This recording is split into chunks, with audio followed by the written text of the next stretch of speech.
Let's kick it. Ice, baby. Hey fans, welcome to this next edition of Inside the Igloo. Glad you could be with us as the month of August is upon us. And we're right in the midst of the hockey off season and the Jacksonville Icemen roster starting to take shape. And one of the newest additions, I don't want to say he's new, but it's one of the newest announcements we have, but a returning player to the team. And that is forward Adam Dauda. Thanks for joining me, man. Good to see you. Yeah, thanks for having me on. Good to see you too. Glad we could chat for a bit. Yeah, absolutely. And of course, it's people are getting excited with all the signings. I know talking with a couple of people that have stopped by the office, they're really thrilled to hear that you're coming back. And, you'll be heading into, I guess, your second season with the team. You joined the team halfway through, but really just wanted to kind of talk about, you returning to Jacksonville for another year. I mean, I think for you, watching your transgression into that first big season, you really took some great strides. I know you got to be pretty excited about getting an opportunity to your second season pro.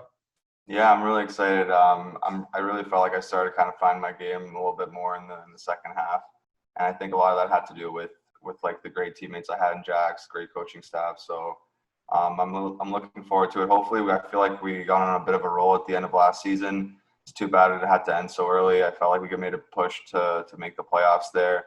So hopefully we can just build off that, and I'm hoping I could be play an even bigger role this year coming up. So hopefully, we stay clicking and we continue to have some good chemistry out there. So I'm excited for it. Let's talk about the second half of the season. There was, without question, you could tell there was just a moment last year where things started to kind of come together. I think it took a little time, but once all the pieces were in place and guys, I think some of the younger guys adjusted to the pro style. I mean, you guys were playing on a different level. There might have been a couple bumps in the middle, but you guys were certainly in the thick of pushing for the playoffs. How disappointing was it for you guys to know that you were certainly in the mix, you were playing your best hockey, and then the season, due to COVID-19, kind of just put an end to it quickly? Yeah, it definitely was a dagger, and I felt like the younger guys, like you mentioned, like we started to get leaned on a little bit more throughout the season. I think we kind of rose to the occasion a little bit. Like we felt like we had the capability, like the abilities to kind of show up and perform and put together some good performances. So yeah, it was obviously a dagger, but when it's something like COVID-19, you can't really get too upset about a hockey season when there's like so much more going on. Like there's people going through way tougher situations than just having hockey. Sure. And so you always just try and look at it like that. Like things could always be worse. Like obviously we'd like to make the playoffs and like to finish off that season because we were kind of rolling, but at the end of the day, like we're just happy to be healthy, and I'm glad everyone kind of took the correct steps to keep everyone safe. So yeah. Yeah, one day you're playing, and then a couple of days later you're back home. I mean, it happened so fast, and certainly it's something that is in the news, obviously, and affecting the sports world, as we know. But what have you done during this time? I know I talked to some of the guys, and access to gyms and working out can be tough, and obviously, just aside the working out part, what have you been doing in your spare time? Has it been tough to kind of stay in shape or whatever? If not, what have you done? And then obviously, what have you been doing just for fun and leisure? Yeah, at first it was definitely a lot harder than it has been lately, because at first it was still, when I drove back up north, it was still kind of cold and miserable outside, so you couldn't really go outside and do a whole lot. Couldn't really like find a job at the time because everything was shut down. So I was pretty much just I was staying with my girlfriend and her brother and his wife, and they have some dogs. So most of the time, like they were all doing stuff, and I was just babysitting the dogs, and one of them was kind of a handful. So I was like, this is great. I'm just sitting around doing nothing. Like I read some books, and like I don't even know what I did, but it was pretty miserable. I tried to stay working out downstairs in the basement and whatnot, but yeah, it was rough. But then eventually I found a bit of a job resurfacing some tennis courts, which was nice, honestly. Like it was nice to make some money, but it was also just nice to get away from the dogs and have something to do, and like just a little change of pace. So yeah. Yeah, no, without question. I think everybody's going through that right now, and just wanting to get out of the house, and especially during the shutdown and the quarantine. So well, it's good that you're doing well and you're staying healthy and safe. And as we look at last year too, I mean, you started the season with the Kalamazoo Wings, and then obviously you were involved in the trade, and you were traded to Jacksonville. And not suggesting getting traded is part of the business, but how, as a player, how is it when you take the news that you have been traded. Obviously a lot of the trades, and I think in this case, it's worked out for the best. But one day you go to the rink, you're settled, and then the next suddenly your life's uprooted and you got to move. As a player who's experienced that, how did you handle that? Yeah, it was definitely a weird experience. I didn't see it coming at all because right before I got the news, we played Fort Wayne, I remember, and I actually had a really good weekend. I think I scored 2 goals in my last game. So after the weekend, I was just like getting ready. Like I just got to the rink for practice on the bike, like feeling good. Like, all right, sweet. I think we won that game. We had a good weekend. And then coach calls me and he's like, hey, we need to talk to you. I was like, oh, am I getting called up or something? Like, what's going on here? No, going to Jacksonville. And I was just like, what is going on? And also, like, if I got traded anywhere else, I feel like I wouldn't have been as shocked. But for them to tell me to drive down to Florida, I'm like, oh, they're leaving, because the team Jackson was leaving to Maine, like right as soon as I got there. So I'm like, I have to drive. I forget what it was, basically just 2 days worth of driving, and then had to get on a plane right away to just go back to Maine. So it was, I remember having to tell my girlfriend too. I was a little worried about how she'd react, but it worked out fine. And yeah, Jax is a great spot, so I'm honestly pretty glad it happened. Yeah, without question. And you guys, there's a pretty good core that's already back on board from last year. I think we talked about that momentum at the end of last year.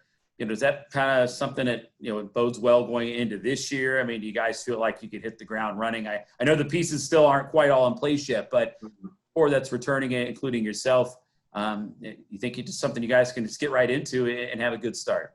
Yeah, hopefully we just build off, like I said, last year, because with more experience, hopefully we just kind of continue on that trend. Like, I think we got a lot of young guys coming back that could be like putting up some big points and playing some big roles. So I think we could be really good, and I'm really excited to see what's going to happen. I just hope that the season starts on time. That's kind of a lot of what I'm thinking right now. I'm just hoping that everything goes smoothly, but we'll see what happens. Now, just looking at your bio there. Now, from what I don't know if this is true or not, because sometimes information on some of the sites, Elite Prospects, Hockey DB, can be a little misleading. But it says your birthplace was the Czech Republic. Is that true? No, it's actually Slovakia. Slovakia. Okay. Yeah. So it's in Slovakia. I see it in both places. So how much time did you spend over in Slovakia? Well, I was born there and I lived there until I was 7. And then my parents decided to move to Canada. And then when I was 15 or 16, I went back for a season. And I've gone back to visit. Like just last summer, I went to go visit for a couple of weeks. And then this summer, I was supposed to go, but because of COVID, I had to cancel that flight. I was supposed to go for my grandmother's 70th, which would have been really nice to see everyone, but unfortunately it didn't happen. But it's I love going there. I love seeing. I still have all my grandparents and a lot of my uncles and cousins, and it's really nice going there. Just it's too bad I couldn't make the trip this year. At what point did you decide North America? Did your family move, or did you leave Slovakia to come to North America to pursue the hockey career? Yeah, it was mainly just my parents. I think a little bit of it had to do with my hockey. I think my parents wanted me to have kind of more access and to like better resources a little bit in America and like have more exposure in America. But I think a lot of it too had to do with just them wanting to be like a little independent, like more independent than they were before in Slovakia, and just try having like a better life in Canada. So I think, yeah, that's what brought him over, and I was just kind of along for the ride. Like I said, I was 7, so it wasn't like, hey, mom and dad, let's go to Canada. I just kind of was there, and they're like, all right, let's go.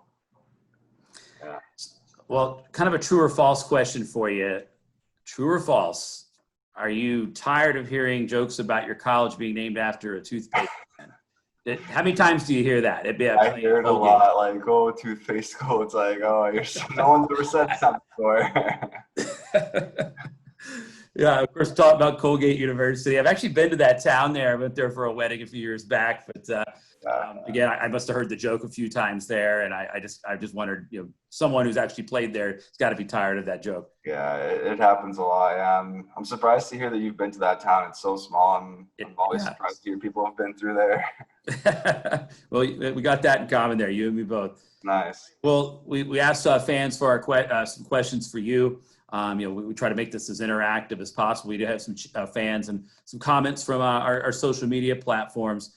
And Bobby Sanders, one of our big fans, she takes care of us, the team there on the bus trips there with all the snacks and stuff. But She's got a question on Facebook. She wants to know, what is your favorite fan interaction, whether it could be just meet and greets, whether it be like the bowling event or whatnot. But really, we have great fans. What was one of your favorite events that you took part in?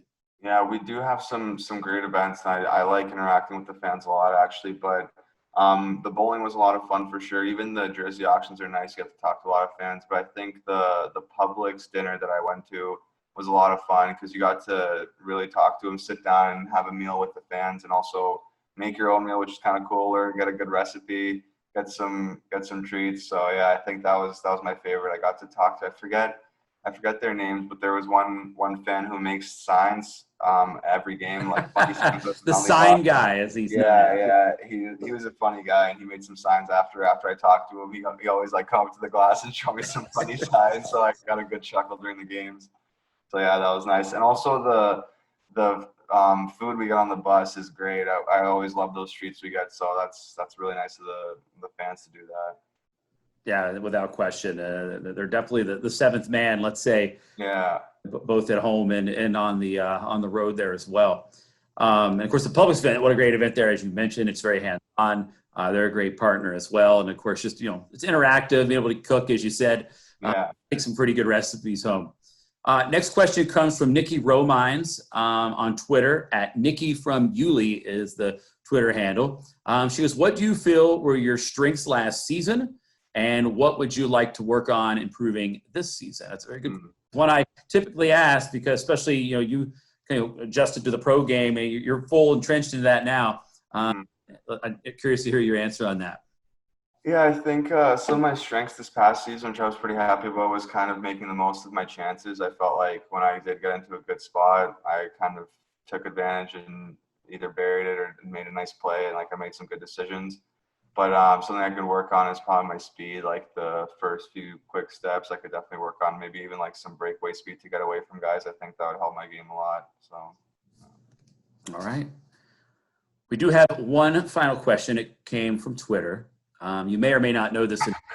Wasey Rabbit. I've heard his name before. Yes. Of course, and he's been very active in this show and asking questions, but. His question for you is ask Adam on behalf, on my behalf, which I'm doing right now. He wants to know if your Schnapps game has gotten any better during the quarantine. And actually, we're wondering what is Schnapps. Obviously, Schnapps is it's a card game that a lot of hockey players play to kind of kill the time on some of those bus trips. But I've never partaken in it, but I know it gets pretty competitive. So. How's the Schnapps game going? You've been using the quarantine time to brush up. Yeah, it's I've definitely been practicing. I've been working on my mental toughness. That was an area I was lacking in last year. Wasey and Chase Lang got to me a little bit, but I've been putting in the work. Put in the time. I've gotten some more people addicted to the game over the summer, which has been nice for me. So giving me lots of practice, so I'm pretty ready to go. Yeah. All right. Well, we'll see. We'll see about that. But there's your answer, Waste. And, of course, Schnapps, I think it originated in Europe. I think it was Austria. It's like the official really? Austria, I think, or something like that. It's such a fun game. I don't even know where it came from, but I love it. Well, good stuff. I wish you all the best with that on the Thank you. We'll do a recap, follow-up interview at the end of the year to see how your game changed there. So I'll let you know how much money I take from Wasey for sure. All right. Sounds like a plan. Well, that's all the questions we have from the folks online. Again, thanks to everyone who posted questions. We want to make this as interactive as we can. And Adam, just looking at growing up as a hockey player, were there any people that came along the way, or maybe even a player that you modeled your game after, any influences, basically, whether it be a coach or someone along the way that kind of helped guide your style of play and your career? Yeah, I looked up to Marian Hossa a lot when I used to watch when he was in Ottawa and Chicago. Obviously, he's Slovak, so that was cool. And I used to watch Peter Bondra, but that was way back in the day. Oh, yeah. But yeah, Hossa's good. He's a strong skater. He's a strong player all around kind of guy. Can play on both ends of the rink. So that's kind of someone I looked up to and aspired to be like. Looking at that, going back to real quickly, we were just talking about the Schnapps games on the bus, and you talk about your teammates there. I mean, those bus trips are long. We know it, and honestly, we're actually in a good spot. Our trips aren't as long as what a lot of teams have to deal with, but they're long, especially overnight and stuff. But when you got a group of guys, the group that we've had, and of course the core coming back, we talk about characters, and of course Wasey's he's just absolutely great. Really, your teammates pretty much make those trips for you. I mean, that's really that's the bonding time there. I mean, is that coaches talk about that? They like to have a lot of road trips early in the year because of that situation. Do you agree with that? Is it important to have that time in close quarters there? Yeah, I definitely do think it's important. I think that's another reason why I started to do a little bit better in the second half of the season too, is I think I gelled a little bit more with the guys in Jacksonville, like on things like the road trips when we'd all play games and stuff. I think we were all pretty like-minded, and we all liked the same stuff, and we got along pretty well. So that's something I enjoyed, and I think definitely it is important. It actually makes more of a difference than people might think. Your kind of your relationship with your teammates and your kind of mental I don't even know how to say it, just like your mood, really. I think it affects how you play on the ice quite a bit. So it's good that things are clicking in Jackson. Hopefully we can keep that going next year. Who were some of the? Were there any pranksters on the team last year? I don't remember there being a ton of pranksters, but I mean, of course, I'm not in there all the time. I can't always see what's going on. But is there the jokes clown? Let's say there's not really pranksters, but definitely we got some good laughs out of Chase Lang. He's always putting on a show. Marty and Shift are funny too, but yeah, it's always a good time. Langer's always good for a good laugh. He got into a tussle with Mingo's dog once, so it just All right. Well, they'll say that story for another time. Everyone's like, no. Tell it now. We'll just leave that one where it's at there. So well, that's good stuff there, Adam. And of course, before I let you go, without question, with this season coming up, this is a big season for Jacksonville hockey because the team's hosting the ECHL All-Star Classic, and I'm just amazed that I didn't realize a lot of the guys didn't know this. I didn't know if you knew it or not, but the format of the game is going to be the Icemen team versus the ECHL All-Stars. So you're an All-Star right off the bat. Your thoughts on, one, did you know that? Because some of the guys didn't.